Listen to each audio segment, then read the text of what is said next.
Assalamualaikum warahmatullahi wabarakatuh. Selamat datang lagi sahabat di channel One Opini dimanapun Anda berada saat ini.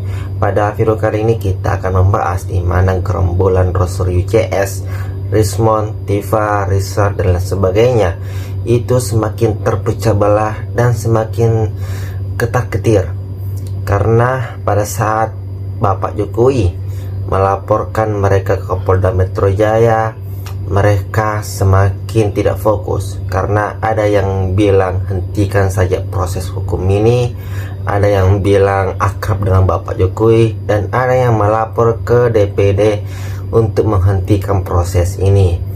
Dan di video selanjutnya di mana Profesor Mahfud MD menjelaskan perihal ijazah Bapak Jokowi, dan penjelasannya sangat menohok karena mereka sangat berisik sekali. Nah, bagaimana videonya?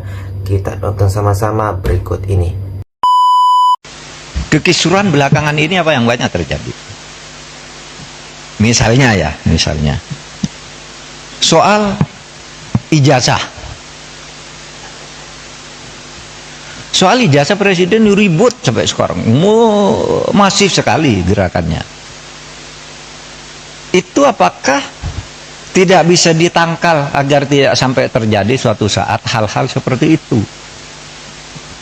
Soal ijazah presiden asli itu atau tidak, itu pelanggaran hukum atau pelanggaran etik?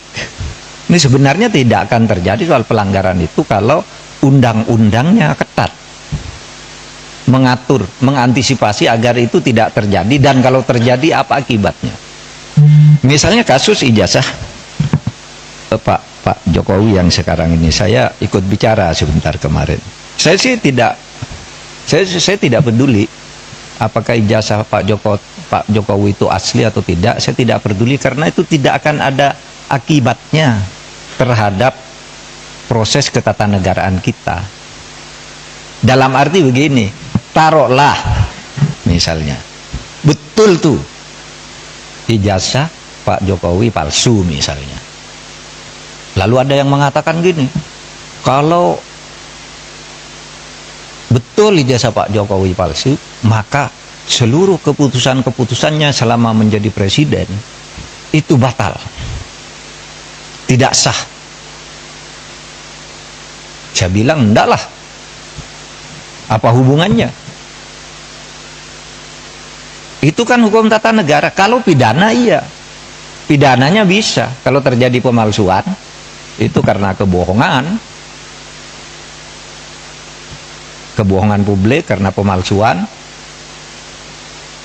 itu bisa, tapi pidana itu tidak menyangkut ketatanegaraan ke orangnya. Kalau ketatanegaraan misalnya pengadilan memutuskan hari ini presiden kemarin ijazahnya palsu, maka semua keputusan jasa bubar negara ini. Undang-undang pemilu dia yang buat, pemilunya udah selesai, yang tanda tangan tuh presiden, apa tidak sah? Yang mengangkat hakim-hakim tuh tanda tangannya presiden, hakim MK, hakim MA, apa putusannya batal semua?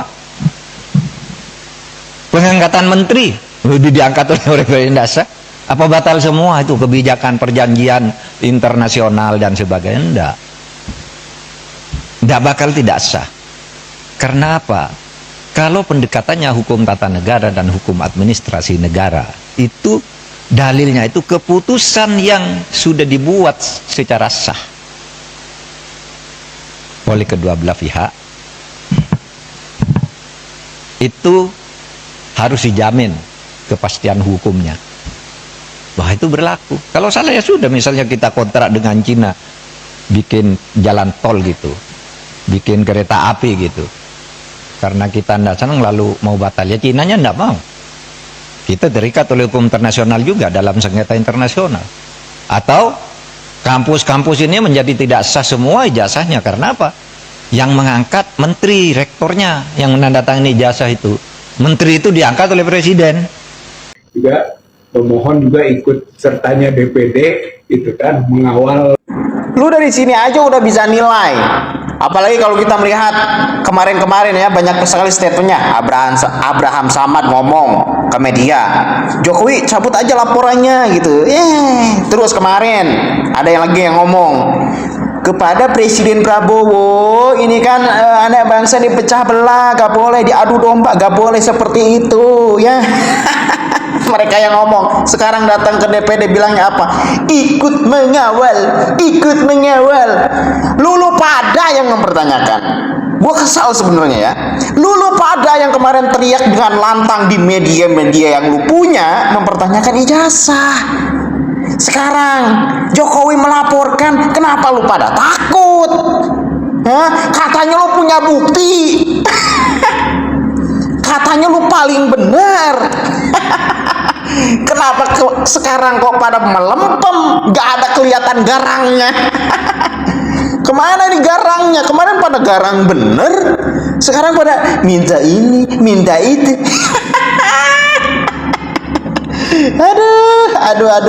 Aduh. Gua kira selantang ketika mereka berbicara gitu maksud gua. Sekarang kok jadi melempem begini, gak pernah teriak-teriak lagi. Gua kangen denger teriakan lu pada gitu ya, menggunakan media-media yang kalian punya. Kemarin sering banget tuh Jokowi, apalagi agak gini. Kalau misalkan gitu ya, Jokowi itu. Sekarang lemah. Aduh. Kalau lu punya bukti harusnya gak usah takut, gak usah bilang ke DPD ikut pengawal lah. Membuat statement yang menurut gua itu malah blunder. Aduh, gak perlu takut kalau lu punya bukti ya. Bener gak? Iya gak? Nah, datang ke UGM memaksa saya minta lihat ijazahnya Pak Jokowi, nggak bisa. Tuh mana tuh si maling panci Resmond itu sama Dr. Tipu sama Egy Sugiono. Tuh dengari apa penjelasan dari Pak Mahfud MD ya. Apalagi seorang presiden mau senak jidat kalian datang ke UGM mau minta data-data pribadinya Pak Jokowi gitu. Ya nggak bisa. Apalagi dia seorang presiden, pejabat. Lah kalau kau cari data tentang awak yang rakyat biasa, bisa. Masa senak dewe kalian minta data? Nggak malu-maluin kalian. Padahal kalian itu orang-orang itu pada kuliah tinggi ya kan, kayak si Resmond, si Malim Panci. Kalau Dr. Tipo ya kadang terganggu sih dengan kuliahnya dulu. Kalau awak dengar ya nggak mau ngerjain PR gitu loh, si Tipo ya. Padahal mereka itu ya orang-orang yang katanya berilmu tinggi, ternyata bolak. Tuh udah kalian udah dijelasin Pak Mahfud MD, pasti awak yakin kalian nggak bakalan percaya ya. Itulah seorang yang berpendidikan tinggi, padahal tuh profesor loh, tahu dia dengan peraturan yang mana yang kita bisa kita ambil data orang, mana yang tidak bisa. Enak jidat kalian gitu.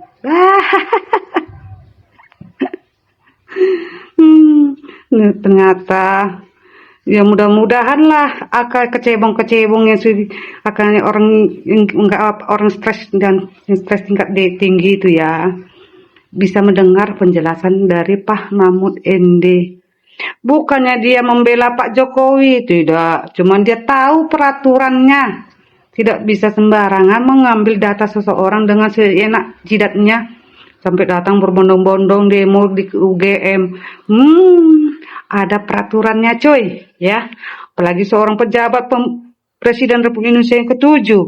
Emang bisa sebebas kita meminta data? Nggak bisa ya. Kalau kayak gitu mah enak kali lah awak datang mau mintalah aku data-data Pak pribadinya Pak Jokowi. Mampus kalian kan, diserang juga kalian kan. Makanya itu kalian sudah mulai ketar-ketir ya. Ternyata banyak yang tidak mendukung kalian. Dan si Malim Panci itu malu kalian, apalagi si Resmond itu sampai mengancam nyawanya sendiri, rela dia di penjara kehilangan nyawanya. Mudah-mudahan dikabulkan apa keinginan dia dengan ucapannya. Mudah-mudahan lah semua orang itu masuk dalam penjara. Aduh, pengen kali aku nengok kelanjutan mereka. Apalagi sekarang si Tipo sudah kayak kelemak-kelemak dia ngomong. Nada deringnya sudah lemas, nggak kayak kemarin lagi, berkoar-koar. Nah, senang banget, senang kali lah wah ini orang itu ketakutan sekarang. Aduh, alhamdulillah.